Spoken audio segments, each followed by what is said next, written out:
अंधेरा। कृपया ध्यान दें। दिल्ली के द्वारका सेक्टर 26 में एक पुराना मकान खाली पड़ा था।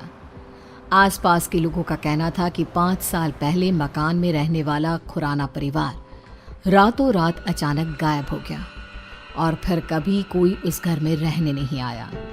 लेकिन आज सुबह से ही वहाँ चहल पहल थी। किसी मिश्रा परिवार ने घर खरीद लिया था और मिश्रा जी का बेटा अतुल और उसकी नई नवेली पत्नी कविता वहाँ रहने आने वाले थे। सुबह के वक्त अतुल और कविता घर में पहुँचते हैं। अतुल, घर की साफ सफाई तो बहुत अच्छी से हो गई है। हाँ, देखकर लगता नहीं कि 5 साल से बंद पड़ा है। हाँ, लेकिन इतने दिन से कोई इसे संभालने क्यों नहीं आया? अरे कविता, इस मकान के मालिक का कोई अता पता नहीं, कहाँ चले गए कोई नहीं जानता। तो फिर आपने घर को किससे खरीदा? मकान मालिक के कोई दूर के रिश्तेदार हैं, बहुत कम पैसों में बेच रहे थे तो मैंने खरीद लिया। जानती हो ना, दिल्ली में जमीनों के भाव कितने हो गए हैं। हाँ, लेकिन कोई गड़बड़ तो नहीं है ना? नहीं बाबा, ऐसा कुछ नहीं है। अतुल बाथरूम में नहाने जाता है और कविता किचन में। तभी उसके हाथ से स्पून गिर जाती है। जैसे ही कविता स्पून उठाने के लिए नीचे झुकती है, उसे किचन की शेल्फ के नीचे किसी की आंखें नजर आती है। कविता चीख कर बाहर की तरफ भाग आती है। अरे कविता, कविता क्या हुआ? अरे तुम ऐसे चिल्ला क्यों रही थी? क्या हुआ? वहाँ अलमारी के नीचे कोई है। अतुल नीचे झुककर देखता है और घबरा के पीछे हट जाता है। मैंने कहा था ना, कुछ है वहाँ पर। अतुल, चलो हम यहाँ से चलते हैं। तुम भी ना कविता, वहां कॉकरोच है और कोई भूत नहीं है। एंड आई नो तुम्हें कॉकरोच से कितना डर लगता है। अतुल, मैं सच कह रही हूँ, वहाँ कॉकरोच नहीं बल्कि कुछ और था। किसी की आंखें। मुझे डर लग रहा है, मैं यहाँ नहीं रह सकती। अतुल कविता की बात नहीं सुनता और रात होने की वजह से कविता को सोने के लिए कहता है। डर की वजह से कविता को नींद नहीं आ रही थी। तभी उसकी नज़र कमरे की छत पर लगे फैन के पास एक मकड़ी पे जाती है। वो मकड़ी को देखने लगी। देखते ही देखते कविता को एहसास होता है कि मकड़ी का आकार बढ़ता जा रहा है। कविता घबरा कर चीखने की कोशिश करती है, पर तभी वो देखती है कि मकड़ी एक डरावनी शक्ल में बदल गई। अतुल, उठो, वो देखो। क्या हुआ कविता? तुम ठीक तो हो ना? क्या हुआ? वो देखो अतुल, वो कौन है? एक छोटी सी मकड़ी, और कौन? इस घर में कुछ अजीब है अतुल, हमें यहाँ नहीं रहना चाहिए। ऐसा कुछ नहीं है, बेकार में डर रही हो तुम।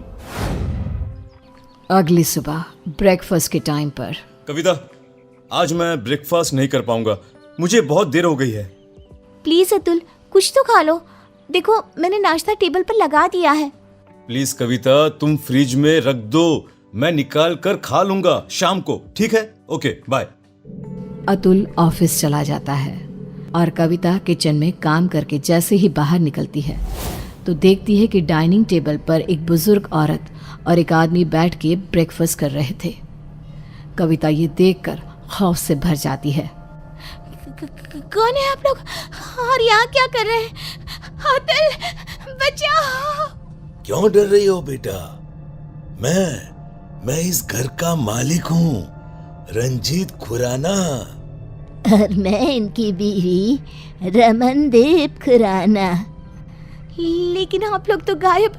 मेरा मतलब। किसने कहा? अरे हम तो यहीं रहते हैं, इसी घर में।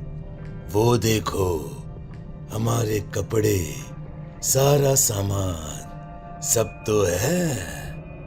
लेकिन बेटा, जब से तुम आई हो ना, हम बड़े खुश हैं। अकेले पड़ गए थे ना। कविता ने चारों तरफ देखा और वो हैरान रह गई कि घर में खुराना और उसकी बीवी के कपड़े और सामान नजर आ रहा था। कविता घबराहट की वजह से दरवाजे की तरफ बढ़ती है ताकि वहां से बाहर जा सके। तभी एक यंग औरत उसके सामने आ जाती है। कहाँ जा रही हो? मेरे मम्मी पापा ने कहा ना कि वो अकेले हैं, उनका ख्याल कौन रखेगा? कौन है आप सब? कौन है? जाने दीजिए मुझे। मैं इनकी बेटी हूँ ना, क्या करूँ? मैं तो मरने के बाद इनका ख्याल रख नहीं सकती। अब तुम्हें ही ये काम करना होगा ना। हेल्प, कोई बचाओ मुझे। कविता भागती है और अपने कमरे में जाकर एक कोने में बैठ जाती है। पूरा दिन वो एक जगह बैठी रहती है। शाम को 5 बजे अतुल घर आता है और कविता को ऐसी हालत में देखकर परेशान हो जाता है। क्या बात है? अरे तुम यहाँ ऐसे? तुम्हारी तबीयत खराब है क्या? क्या हुआ? वो अतुल, खुराना और उसकी बीवी यहाँ इस घर में। कौन खुराना? कविता, ये क्या बहकी बहकी बातें कर रही हो तुम? इस घर के मालिक अतुल, वो यही है, इसी घर में। मैंने उन्हें देखा है और उनकी बेटी भी। तभी कविता ने देखा कि बुजुर्ग औरत, आदमी और उनकी बेटी कविता के ठीक सामने आकर खड़े हो गए। वो देखो अतुल, वो सब यहाँ है, तुम देख रहे हो ना? ओ ये, अरे ये तो मेरे मॉम डैड हैं। इनसे डरने की क्या जरूरत है? चलो अब उठो, डिनर बनाओ सबके लिए। और सुनो, मम्मी पापा को इंसानों का मांस बहुत पसंद है, तो वही पकाना। क्या कहा तुमने? तुम्हारे मम्मी पापा? लेकिन तुम अतुल मिश्रा मेरे पति हो, और ये खुराना, और ये क्या मजाक है? इंसानों का मांस? कौन हो तुम? ओह अच्छा, तुम्हारा पति। तुम उसकी वजह से परेशान हो। रुको। अतुल पीछे पलट कर देखता है और फिर जैसे ही वो कविता की तरफ पलटता है, कविता ने देखा कि उसका चेहरा पूरी तरह से बदल गया था और अब वो किसी भेड़िए की तरह नजर आ रहा था। कौन हो तुम? मेरे पति कहाँ है? क्या किया तुमने उसके साथ? अतुल ने रूम की छत की तरफ इशारा किया। कविता ने देखा कि अतुल का शरीर रूम की छत पे चिपका था। वो मर चुका था। अतुल, अतुल कोई बचाओ। अब कुछ नहीं हो सकता।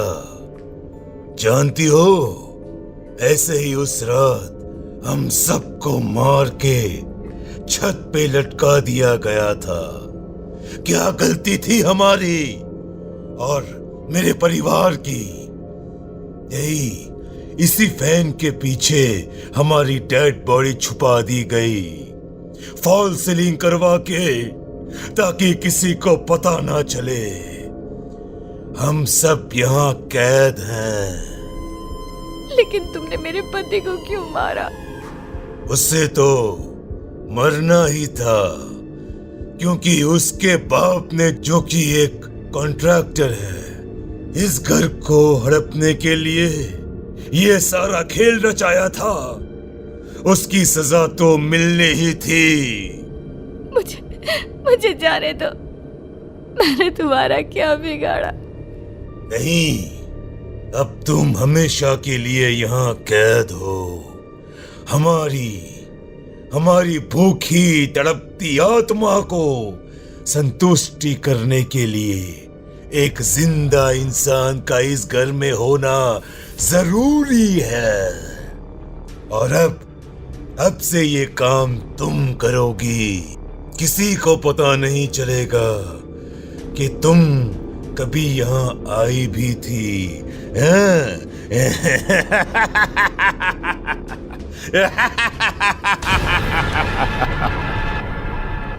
उसके बाद सेक्टर 26 में एक खबर और फैल गई कि खुराना के मकान में रहने आए अतुल और कविता भी अचानक से गायब हो गए।